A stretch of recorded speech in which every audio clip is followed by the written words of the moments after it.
राज्यसभा के 14 बीजेपी के सांसद हैं। अकेले को जाके जब लड़ाई लड़नी पड़ती होगी, पूरे देश की बीजेपी टूट के पड़ती होगी, और आंख में आंख डाल के, अब मैं कहता था सहानुभूति के 2 शब्द कह दो, तो कहते थे नहीं कहेंगे, ये तो किसान नहीं है, ये तो उपद्रवी है। ये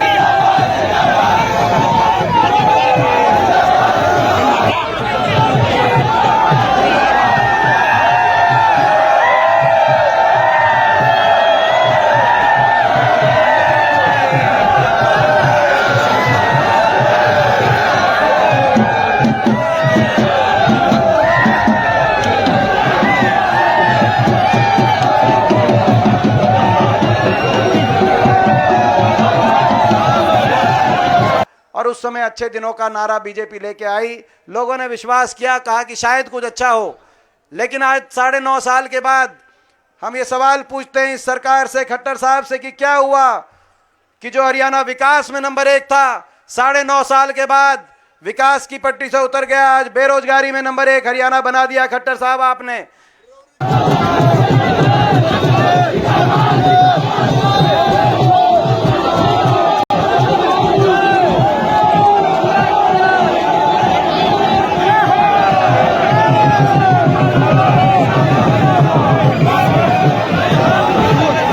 चुन गया, जितने यहाँ इतने ही सड़कों पे खड़े हैं, आप लोग आए, आपका धन्यवाद एमपी साहब।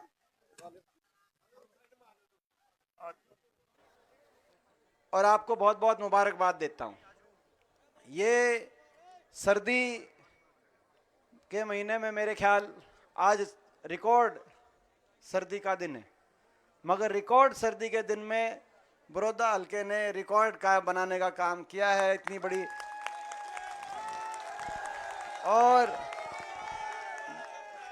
ये मैं समझता हूं कि, और इतनी सर्दी में इतनी देर से आप लोग यहां बैठे हैं, ये भी एक रिकॉर्ड है।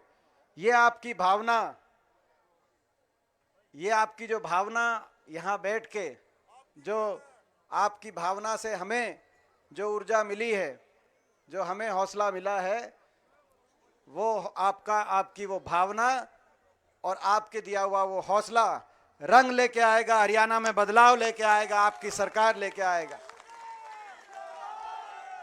ये आपका आशीर्वाद, ये आपका आशीर्वाद खाली हाथ नहीं जाएगा, क्योंकि ये जो सरकार, जिस सरकार ने हरियाणा को विकास की पटरी से उतार दिया, 10 साल 9.5 साल पहले ये सरकार चंडीगढ़ की कुर्सी पे लोगों ने इसको अवसर दिया, खट्टर सरकार बनी हरियाणा में। मगर आज जब हम 2024 में आ गए, सरकार के, प्रदेश सरकार के कार्यकाल के 5 महीने ही रह गए, और 2 महीने के बाद लोकसभा चुनाव है, उसके बाद विधानसभा चुनाव है, तो इनके 10 साल को तराजू पे तोल के फैसले करने का प्रदेशवासियों के सामने समय आया है। जो हरियाणा 2014 के समय जब सरकार बनी भाजपा की, उससे पहले हुड्डा सरकार के समय जो हरियाणा देश में विकास के नाम से जाना जाता था, विकास दर में हम देश में लगातार 6 साल देश में नंबर 1 थे। प्रति व्यक्ति आय में 2014 में हरियाणा नंबर 1 था, प्रति व्यक्ति निवेश में हम नंबर 1 थे, खेल खिलाड़ियों को मान सम्मान देने में हरियाणा उस समय देश में नंबर 1 हुड्डा सरकार के समय, कांग्रेस सरकार के समय माना जाता था।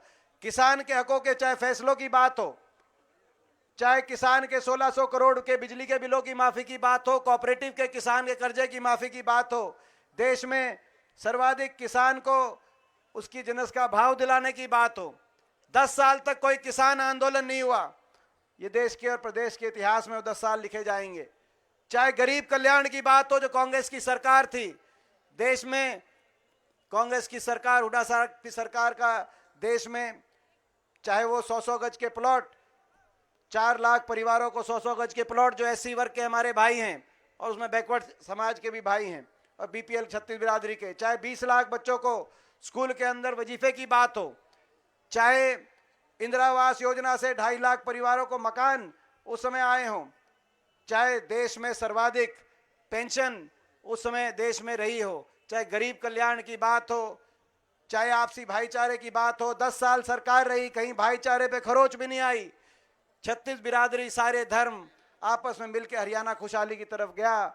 और उस समय अच्छे दिनों का नारा बीजेपी लेके आई, लोगों ने विश्वास किया, कहा कि शायद कुछ अच्छा हो। लेकिन आज 9.5 साल के बाद हम ये सवाल पूछते हैं इस सरकार से, खट्टर साहब से, कि क्या हुआ कि जो हरियाणा विकास में नंबर 1 था, 9.5 साल के बाद विकास की पट्टी से उतर गया। आज बेरोजगारी में नंबर 1 हरियाणा बना दिया खट्टर साहब आपने। हर घर में एक पढ़ा लिखा भाई, शिक्षित भाई आज बेरोजगारों की कतार में खड़ा कर दिया। ना तो कोई निवेश हुआ, एक भी औद्योगिक क्षेत्र हरियाणा के अंदर नहीं लगा, एक भी कोई थर्मल का कारखाना हरियाणा में नहीं लगा, एक कोई विश्वविद्यालय नया हरियाणा में स्थापित करने का काम इन्होंने नहीं किया, एक कोई रेल की लाइन 1 इंच बिछाने का काम नहीं हुआ, एक खंबा मेट्रो को आगे बढ़ाने का काम नहीं हुआ।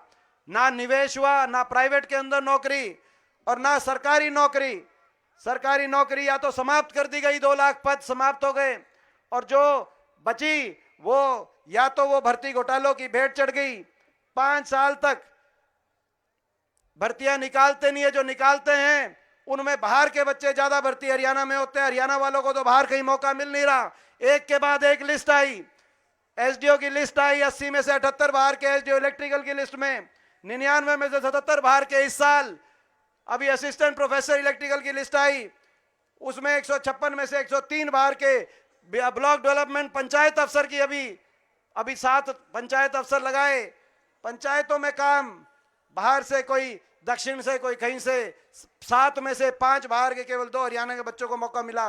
अच्छी पदों पे हरियाणा किसी बच्चे को अफसर मिलता नहीं। खर्ची पर्ची की बात करते हैं। खट्टर साहब से मैं पूछना चाहता हूं, वो कौन सा आरएसएस का कार्यालय है जहां से कौन सी वो पर्ची आती है जहां हरियाणा की लिस्टों में हरियाणा से ज्यादा बाहर के बच्चों को ना आप लगाने का काम कर रहे हो? खट्टर साहब, इसका जवाब आपको देना चाहिए। और उसके बाद आखिरी साल चुनाव के साम ग्रुप डी निकाल देते हैं। ये जो इसकी कार्यशैली पिछली बार भी 2019 में निकाली ग्रुप डी, इस साल भी आखिर में राजनीति, इन पोस्टों पर राजनीति करने का काम करते हैं और हरियाणा के नौजवान को सबसे ज्यादा बेरोजगारी देने का काम करते हैं। आज कहीं नशे की बात आती है, कहीं डिप्रेशन में चला गया नौजवान, कहीं अपना घर बार छोड़कर सब कुछ बेचकर लोन लेकर बाहर की तरफ अपने भविष्य को खोज रहा है। मगर मैं हरियाणा के नौजवान से कहना चाहता हूं, ज्यादा इंतजार नहीं करना पड़ेगा। प्रदेश के कोने कोने में बदलाव का मन बना लिया लोगों ने। मैं आपको विश्वास दिलाना चाहता हूं, 6 महीने की बात है, हरियाणा में आपकी सरकार आएगी, नौजवानों की सरकार आएगी, हरियाणा को आगे लेके जाने की सरकार आएगी। ये आज सबसे ज्यादा बेरोजगारी, प्रदेश में सबसे ज्यादा महंगाई, सबसे महंगी बिजली, सबसे ज्यादा वैट, सबसे ज्यादा महंगाई और सबसे ज्यादा भ्रष्टाचार, क्योंकि ये सरकार बनी भ्रष्टाचार पे। आपको याद होगा जब ये सरकार 2019 में नारा लेके आई, खट्टर साहब ने एक नारा दिया था। खट्टर साहब कहा करते 75 पार, बीजेपी जाएगी 75 पार, क्योंकि लोकसभा चुनाव के नतीजों से भ्रम हो गया था। दूसरा एक और नारा आया, दुष्यंत चौटाला नामक एक पार्टी बनी, जेजेपी पार्टी बनी थी कि नहीं बनी थी, वो भी एक नारा आया, क्या कहा? जमुना पार। एक कहा करता 75 पार, दूसरे ने कहा जमुना पार। इलेक्शन का नतीजा आते दोनों बन गए पक्के यार। न्यू क्या करता बीजेपी ने, करो जमुना पार। बीजेपी तो कर दी थी लोगों ने जमुना पार, लेकिन जमुना पार तक टो के लाया, जमुना में डुबकी लवाई और चंडीगढ़ में शपथ दिलवाई। यह बनी कि नहीं बनी? और कह दिया कि 5100 बुढ़ापा पेंशन का समझौता कर रहे हैं, 75% फैक्ट्रियों में हरियाणा के नौजवान का समझौता कर रहे हैं। आज तक दोनों लागू नहीं हुए। हमने कहा था कि बीजेपी के खिलाफ वोट दिया लोगों ने, आप हमारा समर्थन करो, 5100 पेंशन पहले दिन से लागू करेंगे। मैं पूछना चाहता हूं हरियाणा के बड़े बुजुर्गों को, आज 5 साल के बाद वह 5100 पेंशन आई या नहीं आई, मैं आपसे पूछना चाहता हूं। ज्यादा इंतजार नहीं करना पड़ेगा आपको भी, 6 महीने की बात है। 6 महीने के बाद आपको पता है, 6 महीने के बाद उस विश्वासघात का भी बदला हम लेंगे। बुढ़ापा पेंशन का समझौता नहीं था, हरियाणा में भ्रष्टाचार करने का समझौता था, महकमे बांटकर प्रदेश की भली भली जनता को लूटने का समझौता था। माइनिंग का महकमा किसके पास गया? शराब का महकमा किसके पास गया, एक्साइज का महकमा किसके पास गया, भ्रष्टाचार की फाइलें कैसे बंद कराई, सारे महकमे, किस महकमे से कितनी कौन लुटाई कर रहा है, ये शायद लिस्ट हमारे पास भी ना हो। इन्हीं के विधायक, हिसार नारनौंद के इन्हीं के एक विधायक ने, दादा गौतम ने अगले दिन कह दिया था कि खोपर बढ़ गया, सारे महकमे लेके एक लाई जीमने लग रहा है। यही कहा था ना, एक लाई जीमने, भ्रष्टाचार की भेंट चढ़ गया हरियाणा। मगर इससे भी ज्यादा जो टीस है मेरे दिल में, ठीक है हरियाणा आज बेरोजगारी में नंबर 1 बना दिया, महंगाई में नंबर 1 बना दिया, भ्रष्टाचार में नंबर 1 बना दिया, विकास की पटरी से उतार दिया, लेकिन हर वर्ग का जो तिरस्कार किया इस सरकार ने। आज हम ये लड़ाई जो लड़ रहे हैं, हरियाणा के हर नागरिक की, हरियाणा वासी के मान सम्मान की भी लड़ाई लड़ रहे हैं। कोई ऐसा वर्ग नहीं जो इस सरकार में, इस सरकार की तानाशाही से सड़क पे ना आया हो, और कोई ऐसा वर्ग नहीं जिसका अपमान ना किया हो। 1 साल तक किसान बैठा रहा, 750 किसानों के घरों के चिराग बंद हो गए किसान आंदोलन के अंदर। किसान के प्रति एक सहानुभूति का एक शब्द नहीं। ये कह सकते थे इनकी मांग नहीं मानेंगे, लेकिन हमें दुख है किसी का कोई चला गया। मुझे याद है जब हम यहाँ पे आए थे, बड़ौदा गांव में ही आए थे, जब पहला किसान गया था अजय मोर। मैं पूछना चाहता हूं, आप सब हमारे साथ थे उस दिन। उसकी एक जो है 3 छोटी छोटी बेटी स्कूल के अंदर, इसी ठंड के महीने में आंदोलन में गया था, शव वापस आया, 3 बेटी, आधा किले का जमींदार था मेरा भाई। कोई किसी ने यह भी नहीं कहा कि हमें दुख है। बीजेपी के किसी सांसद, मंत्री, आखिरी किसी छोटे से छोटे पदाधिकारी ने आज तक नहीं कहा। और संसद के अंदर जब मैं जाता था और गवाही देता था, लड़ाई लड़ता था आंख में आंख डाल के, आप समझ सकते हो हरियाणा के 15 सांसद हैं, 10 लोकसभा के, 5 राज्यसभा के, 14 बीजेपी के सांसद हैं। अकेले को जाके जब लड़ाई लड़नी पड़ती होगी, पूरे देश की बीजेपी टूट के पड़ती होगी, और आंख में आंख डाल के। अब मैं कहता था सहानुभूति के 2 शब्द कह दो, तो कहते थे नहीं कहेंगे, ये तो किसान नहीं है, ये तो उपद्रवी है, ये तो देशद्रोही है। और मैं कहता था आंख में आंख डाल के कि ये उपद्रवी, जिनको देशद्रोही आप बता रहे हो, ये वही है जिनका एक बेटा ट्रैक्टर का स्टीयरिंग पकड़ के देश को खाद्य सुरक्षा देता है, तो दूसरा बेटा फौज में चीन और पाकिस्तान के बॉर्डर पे देश को सुरक्षा देने का काम करता है। आप इनको यूं अपमानित मत करो। मैं पूछना चाहता हूं, आपका बेटा था, आपका भाई था, आपका बच्चा था, आपकी लड़ाई ना लड़ता तो वहां क्या करता? मगर जब देश की सारी बीजेपी खड़ी होकर, मगर जो अकेलापन मैंने वहां महसूस किया होगा। मैं आज बड़ौदा के 36 बिरादरी के अपने बड़े बुजुर्गों से सबसे पूछना चाहता हूं, भाई वहां तो मैं अकेला रह गया था, मगर जब अभी इलेक्शन आएगा तो तब मैंने अकेला तो नहीं पड़न दोगे? मैं आपसे ये पूछना चाहता हूं। ये लड़ाई मान सम्मान की भी लड़ाई है, किसान का अपमान, हमारी बहन बेटियों का, खिलाड़ियों को दिल्ली की सड़कों पे कैसे बेटियों को घसीटने का काम किया, उनको अपमानित करने का काम किया। जो मुख्यमंत्री उनके साथ फोटो खिंचवाते हैं, प्रधानमंत्री, खेल मंत्री जो उनके साथ फोटो खिंचवाते हैं, हरियाणा के मंत्री एयरपोर्ट पहुंच जाते हैं, दिल्ली के एयरपोर्ट, कोई हमारा बच्चा मेडल लेके आए, उनको अपने हाल पे छोड़ दिया उन बेटियों के लिए। एक शब्द भी किसी ने ये नहीं कहा जो वो जमुना में अपना मेडल बहाने गई कि आपके साथ न्याय कराएंगे। उनका अपमान, कर्मचारी गए अपने ओल्ड पेंशन स्कीम के लिए, उन पे लाठीचार्ज, मनरेगा के मजदूर गए अपनी दिहाड़ी बढ़वाने और 100 दिन से ज्यादा के दिन बढ़वाने करनाल पे, उन पे लाठीचार्ज, आंगनवाड़ी और आशा वर्कर गई, उन पे लाठीचार्ज, सरपंच गए, सरपंचों का भी लाठीचार्ज। कोई ऐसा वर्ग, ग्रामीण चौकीदार गए, ग्रामीण चौकीदारों पे भी लाठीचार्ज। हर वर्ग को लाठी की भाषा से जवाब इस सरकार का मिला। इतना घमंड, इतना अहंकार। मुख्यमंत्री जी, मैं बताना चाहता हूं आपको, आपको घमंड हो गया होगा, उप मुख्यमंत्री को घमंड हो गया होगा, लेकिन ये हरियाणा है, ये देश ऐसा देश है, इस देश में किसी का घमंड नहीं टिका। मैं चुनौती के साथ आज कहना चाहता हूं, मेरा ये बयान नोट करके आप रख लो, इनका घमंड टूटेगा, आने वाले समय में इनका घमंड तोड़ने का काम हरियाणा करेगा। मगर मैं एक बात कहना चाहता हूं, अभी लोकसभा चुनाव, ये लोकसभा चुनाव में पूरी देश की नजर हरियाणा पे होगी। लोकसभा चुनाव में पूरी देश की नजर हरियाणा पे होगी। हरियाणा क्या जवाब देता है, हरियाणा किसके साथ खड़ा होता है, उन किसान परिवारों के साथ, उन किसानों के साथ, या उन किसानों के साथ अन्याय करने वाले के साथ। हरियाणा किस तरफ खड़ा होता है, उन बहन बेटियों के साथ या उन पर अन्याय करने वालों के साथ। हरियाणा किस तरफ खड़ा होता है, उन गरीब के साथ या उनको साथ अन्याय करने वालों के साथ, उन बेरोजगारों के साथ, देश में जो सबसे ज्यादा बेरोजगारी झेल रहे हैं या बेरोजगारी देने वालों के साथ। हरियाणा किसके तरफ खड़ा होता है, उन अहंकारियों के साथ या जो उनके अहंकार तोड़ने की और हरियाणा को विकास में दोबारा नंबर 1 बनाने की लड़ाई लड़ रहे हैं। राज आपका बनेगा। हरियाणा के कोने कोने से आवाज आ रही है। मैं विश्वास दिलाता हूं पूरे प्रदेश में एक एक, आप देखते हो एक दिन भी हम रुकते नहीं हैं, किसी दिन घर पे रुकते नहीं हैं।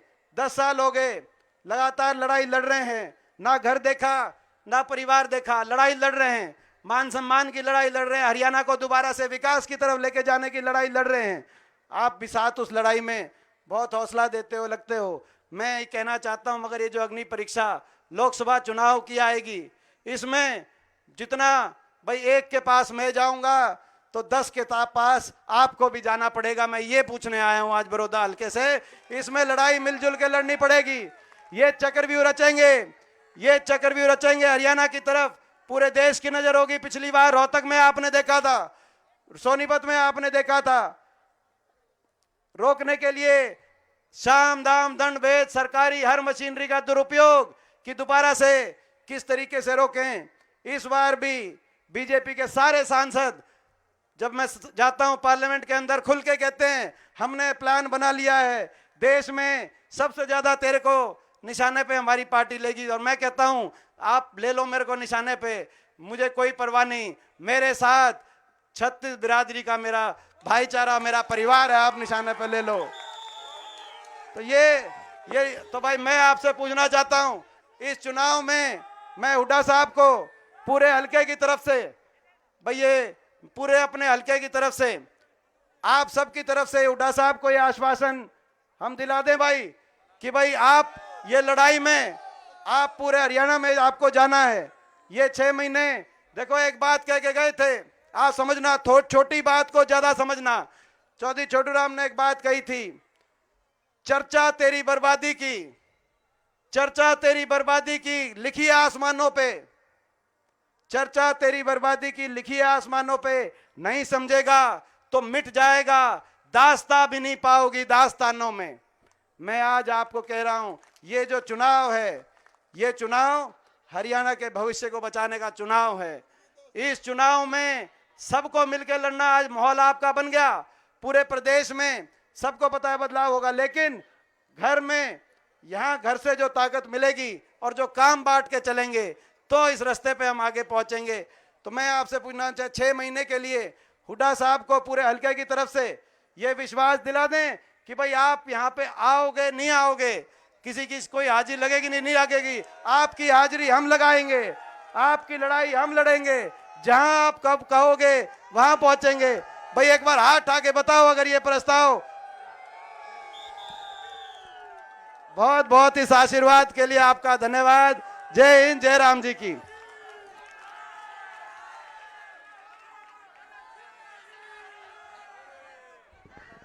बहुत बहुत धन्यवाद एमपी साहब। अब मेरा अनुरोध है पार्टी के प्रदेश के अध्यक्ष, बहुत ही जुझारू, बहुत ही सीनियर नेता, जो लगातार जब से पार्टी के प्रेसिडेंट बने हैं पार्टी के हर छोटे से छोटे कार्यकर्ता को एक सम्मान देकर हरियाणा प्रदेश में घूम घूम कर पार्टी को मजबूत कर रहे आदरणीय चौधरी उदय